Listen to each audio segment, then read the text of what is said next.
Ovako, drugari. Gledamo ovog leptira. Ja ću da vam ispričam priču kako je nastao ovaj zaliv. Ovaj potok, koliko sam ja vidio po knjigama, mada se slabo kako naziva tako u selu, koliko znam, pošto sam odrastao u ovom selu, Teki, se zove Kolelovski potok. On je sam sebi uredio svoju obalu, ima svoje vodopade i tako dalje. I ulivao se ovdje, faktički na ulazu sela Tekija, blizu ulaza, u Dunav. Sad to su bili uzana obala potoka između strmih brda. 2014. godine, čuli ste sela Tekija, koga nije čuo do tada po Zlatnoj buci ili nečem drugom, nekom rođaku. Pala je velika količina kiše, zemlja to nije mogla da upije i došlo je do bujičnih poplava. Formirala su se, mnoga klizišta, a pestim biljku. I bujični nanos na selo napravila štetu, srećom, koliko ja znam, bez ljudskih žrtava, konkretno u ovom selu, ali je bila velika materijalna šteta, bila je porodica koje su ostale bez domova i tako dalje. Jedan od tih bujica koja doduše ovaj krak nije oštetio mnogo sela, zato što ovdje nema kuća. Na ovom potezu, evo ga, vrati se. Evo imamo ovdje došle ogromne, nenormalne količine šljunka, zemlje i svega. Sa zemlje se ispravilo, ostaje samo šljunak. Potok je potpuno promenio izgled svojih obala. Formirala su se mnoga klizišta. Sva obala nekad, sa sve micele na koje su nekad bravo ganjali se čak i tako dalje, je odneto na povrat. Sad prošlo je otet 4 godine. I priroda zauzima ponovo ovaj zaliv, stabilizovalo se već. I sletio mi je Vilin konjic na ruku, na kojoj držim aparat. Kako da izvedem sad ovo? Jako mirno, slobodane. Ne, ode. Čekaj, osjeću ruku na istoj poziciji, osjeću drugom rukom. Može se bude slobodno. Niste vidjeli, osjećam se kao Disneyva princeza. Eto ti. I sad bi to u razvijenom svetu napravili turističku atrakciju od ovoga.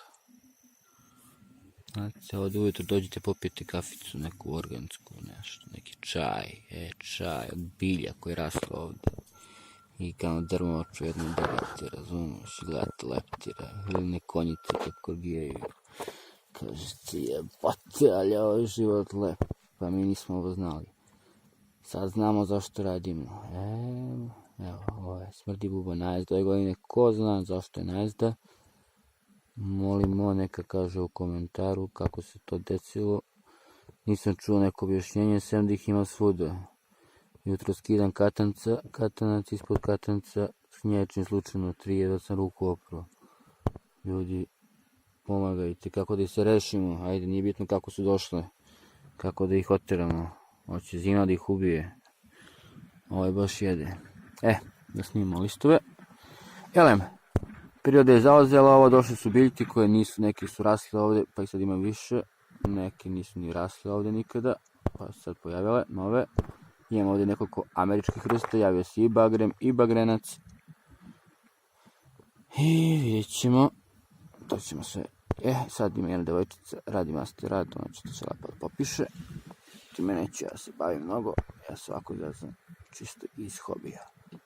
I lepo što se neko zainteresuo, evo, istraži svoje selo. Znači u selu ja znam, imamo 2 mlada mastera biologije i plus moja devojka koja se završila master biologiju, pa dolazi ovo selo često zbog mene, logično. Jel tako, tako je. Evo, koja biljka. Tako, dosta leptirak jede. Znači, treba nam biljka, naziv leptira. Tekijski zaliv. Evo, ja mislim da je ovo i ova. ili vrba Iva. Znači nešto tu dva. Sad ćemo tamo da naučimo i ovo vrste. Evo vidite list. Evo tu je neka vrba došla. Na cijelom ovom potezu, sad ću vam pokažem. I nekad raslo samo jedna vrba. Evo, ajde ne računam, ovdje je bilo nešto malo zoblog, znate, ali posle tamo vidite, vidite potez. To je sliv Kovalovskog potoka. Tu je rasla samo jedna vrba uz puta, sad ima hiljade vrbaka i topoljaka. Ovo ja mislim da je bela topola. Mi faktički nemamo ovdje, nismo je imali ovdje, a evo došla je. Vidjet ćemo kao autotona vrsta, onda je ovo zanimljivo da nam dolaze i autotone vrste. Ovo pretpostavljamo isto jedna vrsta, čekaj, smiri se, jedna vrsta vrbe. Vidimo. Evo vidite list. Sve nam ovo treba identifikaciju, ono što znamo. Ovo znamo šta je. Američka vrsta, bagrena šugavi. Nekada smo kažu da smo ga mi uvezli namerno. Da bi kao nasipe nešto, nemam pojma često. Međutim, raširio se i kao što vidite, on dođe prvi, kako to ubija nam, ajde još umiri se. Autohtonu vegetaciju nećeš.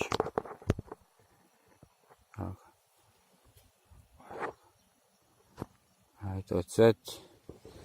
Negdje sam bacio tamo.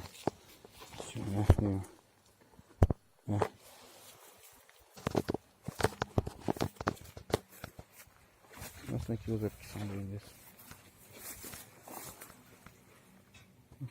Evo su. Očišem, vidite? Provjerite, da je još sveti negdje. To lutko. Kada vidite, vidjet ćemo da se je na kompjuteru. Zaintrigirala me biljka levo.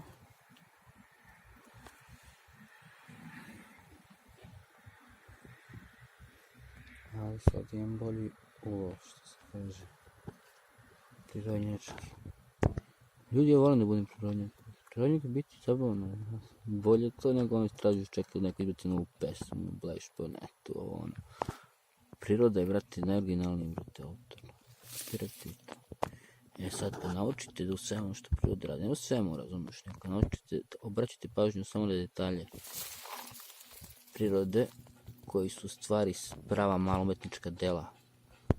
Onda vam se menja percepcija i života i poimanja vas u kosmosu i tako dalje.